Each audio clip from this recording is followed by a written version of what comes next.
नमस्कार दोस्तों, मेरा नाम है अंशुमन नाइक और आप सभी का बहुत बहुत स्वागत है इंडियन डिफेंस न्यूज के डिफेंस टॉक सीरीज में,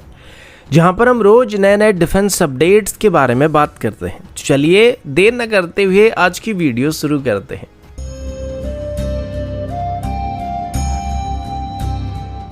आज की पहली अपडेट इंडियन एयरफोर्स की तरफ से है। इनिशियली आपने सुना होगा कि इंडियन एयरफोर्स की तरफ से लगभग 108 तेजस MK2 को अपनी सर्विस में शामिल करने का प्लान किया गया था। वैसे पहले 200 के आसपास तेजस MK2 को इंडक्ट करने का प्लान था, लेकिन बीच में इसको थोड़ा रिड्यूस करने का फैसला किया गया था और इसके बदले में 5th जनरेशन एयरक्राफ्ट को ज़्यादा मात्रा में इंडक्ट करने का फैसला किया गया था। लेकिन अभी कुछ सोर्सेज का कहना है कि अभी फिर से तेजस MK2 की ऑर्डर को इंडियन एयरफोर्स की तरफ से 200 तक इंक्रीज करने का प्लान किया जा रहा है या फिर उससे ज़्यादा भी खरीदा जा सकता है।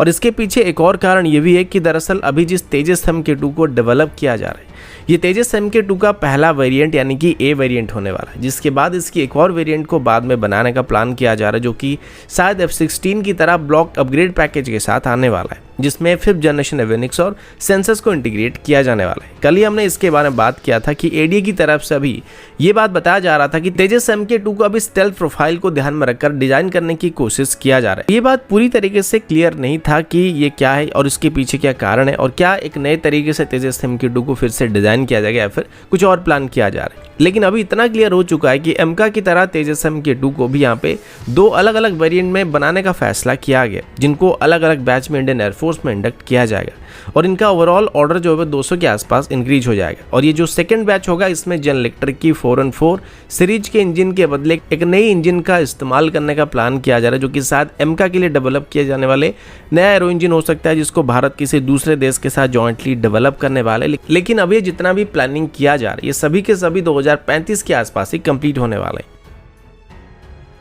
अगला अपडेट K9 वज्र T गन्स को लेकर है। पिछले हफ्ते इसको लेकर खबर सामने आया था, जिसमें बात बताया गया था कि अभी इंडियन आर्मी की तरफ से एडिशनल 200 के आसपास K9 वज्र T गन्स को खरीदने का फैसला किया गया, जिनको 2 अलग अलग बैच में एक्वायर किया जाएगा। और अभी ये जो एडिशनल 200 गन को इंडियन आर्मी खरीदने का प्लान बना रही है, इनको खास करके चाइना से लगे हमारी बॉर्डर में डिप्लॉय किया जाएगा और इसी वजह से इनको खास करके हाई अल्टीट्यूड रीजन में और कोल्ड वेदर कंडीशन में ऑपरेट करने के लिए मॉडिफाई किया जाएगा।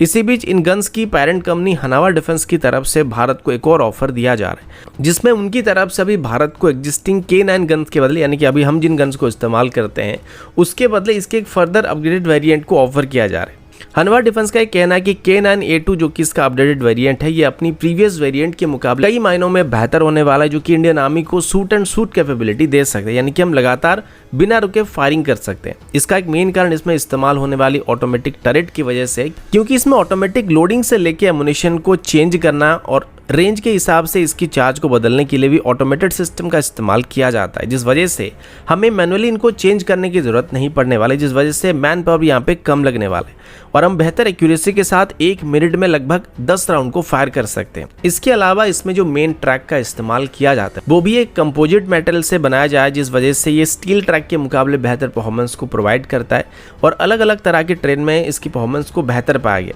इसका वेट को भी अभी पहले के मुकाबले काफी हद तक कम करने की कोशिश की गई और इसमें एक बेहतर पावरफुल इंजन का भी इस्तेमाल किया जा रहा है, जो कि बैटलफील्ड में बेहतर स्पीड और एजिलिटी को देने वाला है। इसके अलावा इसमें कई और माइनर मेजर अपग्रेड भी या फिर इंप्रूवमेंट भी किए गए हैं, जो कि इन गन्स की परफॉर्मेंस को एग्जिस्टिंग किसी भी सेल्फ प्रोपेल्ड ट्रैक्ट हाउजर के मुकाबले काफी हद तक बेहतर बना सकता है। अब जैसे कि भारत अभी इसकी एडिशनल ऑर्डर को करना चाहता है, जिस वजह से हनवा डिफेंस की तरफ से इसकी पुरानी वेरिएंट के बदले भारत को इसकी नई वेरिएंट को ऑफर करने की बात की जा रही है।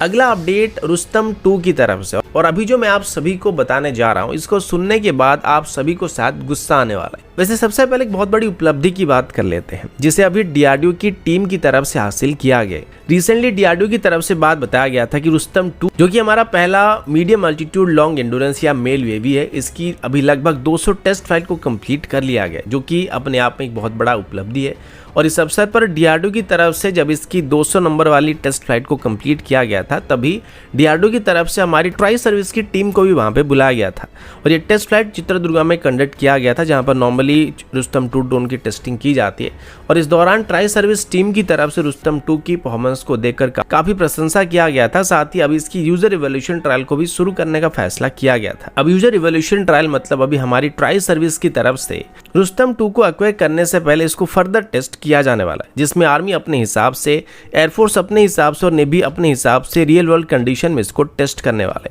अब ये टेस्ट कितना दिन तक चलेगा ये भी बताना संभव नहीं है, लेकिन डीआरडीओ की तरफ से बताया जा रहा है कि इसे रुस्तम 2 की हमारी आर्म फोर्सेस में शामिल होने का जो रास्ता है वो क्लियर हो सकता है। अब एक आम इंसान की बात करें तो उसे तो यही लगेगा जिस चीज को तुम 200 बार उड़ा चुके हो और टेस्ट कर चुके हो उसके बाद ही तुम्हें इसको टेस्ट करना है, मतलब तुम सारा काम एक बार में कंप्लीट नहीं कर सकते हो। और जिस तरीके से पिछले 10 से 15 सालों से इसकी टेस्टिंग चल रहा है, आगे भी वही चलने वाला है और हम अपने हिसाब से इस दौरान हेरॉन टिपिया, प्रेडेटर जैसे ड्रोन को खरीद कर इस्तेमाल करने वाले, क्योंकि जब इनको खरीदने की बात आती है तो ना तो 15-15 सालों तक इसकी टेस्टिंग की जाती है, ना कोई यूजर इवोल्यूशन ट्रायल होता है और ना ही कोई XYZ ट्रायल होता है। जिसको भी वहाँ पे खरीदना होता है उसको खरीद लिया जाता है। मतलब प्रैक्टिकली कहा जाए तो मुझे ऐसा लगने लगा कि बेचारे रुस्तम 2 को यहाँ पे शायद फ्रेंड जोन कर दिया गया। बेचारे से जो कहा जा रहा है वो तो करता ही आ रहा है। पहले इसको कहा गया कि 18,000 फीट की ऊंचाई पर आप 8 घंटे तक उड़ के दिखाओ तो वो उड़ गया। फिर बोला गया कि 24,000 फीट पे 12 घंटे उड़ के दिखाओ तो वो फिर भी उड़ गया था। और रिसेंटली इसको 30,000 फीट की ऊंचाई में 24 घंटे तक उड़ने को कहा गया तो फिर भी उड़ गया था। लेकिन इसके बावजूद भी उसके साथ ऐसा व्यवहार, बेचारा अगर इंसान होता ना अभी तक डिप्रेशन में चला गया होता। चलिए अगली अपडेट की बात करते हैं, नहीं तो हम भी डिप्रेशन में चले जाएंगे। अगला अपडेट एक इंडिजिनस टॉर्पीडो को लेके। अब जब भी हम किसी इंडिजिनस टॉर्पीडो की बात करते हैं तो आप सभी के मन में ब्रह्मास्त्र टॉर्पीडो का नाम आता होगा, क्योंकि अभी तक ये डीआरडीओ की तरफ से डेवलप किया गया इकलौता made in India heavyweight torpedo है। फिलहाल इसको अभी तक सिर्फ से ही फायर किया जा सकता था और इसकी एक अंडर वाटर लॉन्च्ड वेरिएंट को भी रिसेंटली बनाकर टेस्ट करने की कोशिश की जा रही है। लेकिन इसी बीच हमारी naval science and technological laboratory की तरफ से एक और टॉर्पीडो को डेवलप किया जा रहा था और इसे लगभग 1996 से डेवलप करना शुरू किया गया था। इसे आप kind of next generation torpedo कह सकते हैं, फिर उस सेगमेंट में डाल सकते हैं, क्योंकि इसका स्पीड और डेप्थ किसी भी एग्जिस्टिंग टॉर्पीडो के मुकाबले लगभग 2 गुना उससे बेहतर होने वाला है। इस टॉर्पीडो का नाम शक्ति और इसमें नॉर्मल प्रोपेलेंट के बदले एक मोनो प्रोपेलेंट का इस्तेमाल करने का फैसला किया गया था और खास करके इसकी प्रोपेलेंट को डिजाइन करने में और डेवलप करने में और इसकी मोटर सेक्शन को डेवलप करने में लगभग 7 साल का टाइम लग गया था। इसकी खास बात यह कि इसका जो प्रोपेलेंट है इसको बर्न करने के लिए एडिशनल ऑक्सीजन की जरूरत नहीं पड़ती, जिस वजह से पानी के अंदर इसकी परफॉर्मेंस काफी अच्छा होता है और ये लगभग 400 किलोवाट की एनर्जी को प्रोड्यूस कर सकता है, जिस वजह से ये पानी के अंदर काफी तेजी से टॉर्पीडो को आगे धकेल सकता है और लगभग 600 मीटर की गहराई तक जा सकता है। इसकी स्पीड नॉर्मल इलेक्ट्रिक मोटर वाले टॉर्पीडो के मुकाबले लगभग 2 गुना ज्यादा होने वाली है, जिस वजह से दुश्मन का इस टॉर्पीडो को इवेड कर पाना बहुत ही मुश्किल होने वाला है, क्योंकि इसमें डिजिटल फ्यूल कंट्रोल सिस्टम और हाइड्रोलिक फिन्स का इस्तेमाल किया जाता है, जो कि फ्यूल फ्लो को मेंटेन करने के साथ साथ टॉर्पीडो को टर्न करने में भी काफ़ी मदद करते हैं। लगभग 2016 से इस टॉर्पीडो को अलग अलग तरह के कंडीशन में भी टेस्ट करना शुरू किया गया था, लेकिन अभी तक ये क्लियर नहीं हुआ कि इसको सर्विस में कब तक इंडक्ट किया जाएगा। पर इतना पता चला कि अगर इसको सर्विस में शामिल किया गया तो ये इंडियन नेवी की अंडर वाटर ऑफेंसिव कैपेबिलिटी को काफ़ी हद तक बेहतर कर सकता है। अगला अपडेट भी इंडियन एयरफोर्स की तरफ से, और अभी हम इंडियन एयरफोर्स की तरफ से आयोजित किए जाने वाले एक मेजर एक्सरसाइज के बारे में बात करने वाले हैं। इस एक्सरसाइज का नाम तरंग शक्ति होने वाली, जिसको आने वाले अक्टूबर से लेकर नवंबर के बीच भारत कंडक्ट कर सकता है, जिसमें भारत के अलावा कई और देश की एयरफोर्स भी शामिल होने वाले और उम्मीद किया जा रहा है कि इसमें 12 से ज्यादा देशों की तरफ से यानी कि उनकी एयरफोर्स की तरफ से यहाँ पे पार्टिसिपेट किया जा सकता है। इस एक्सरसाइज को खास करके डेजर्ट कंडीशन में करने की बात की गई है और इसे हमारी वेस्टर्न सेक्टर में किया जा सकता है। अब सेम तरीके की एक्सरसाइज को रिसेंटली भारत की तरफ से कई और देशों के साथ भी कंडक्ट किया गया था, जिसमें सबसे अर्ली एक्सरसाइज की बात करें तो उसको फ्रांस के साथ कंडक्ट किया गया था, जिसका नाम ओरियन था, और एक और एक्सरसाइज को भी वहाँ पे कंडक्ट किया गया था जिसका नाम इनियोकस था। और अभी हम सेम तरीके के मल्टीनेशनल एक्सरसाइज को कंडक्ट करने के बारे में सोच रहे हैं, जिसमें हमारी पायलट दूसरे देशों के एयरफोर्स के पायलट के साथ जॉइंट कॉम्बैट ट्रेनिंग को कर पाएंगे और साथ ही एक दूसरे के साथ अपनी अपनी टैक्टिक्स और एक्सपर्टीज को शेयर कर पाएंगे। इस एक्सरसाइज में इंडियन एयरफोर्स की पहली महिला फाइटर पायलट शिवांगी सिंह, जिनको रफाल स्क्वाड्रन में डिप्लॉय किया गया था, वो भी शामिल होने वाले। रिसेंटली फ्रांस में एक्सरसाइज के दौरान भी वो इंडियन एयरफोर्स को रिप्रेजेंट कर रहे थे। दोस्तों अभी के लिए इतना ही, मिलता हूं आपसे अगले वीडियो में, तब तक के लिए जय हिंद, वंदे मातरम।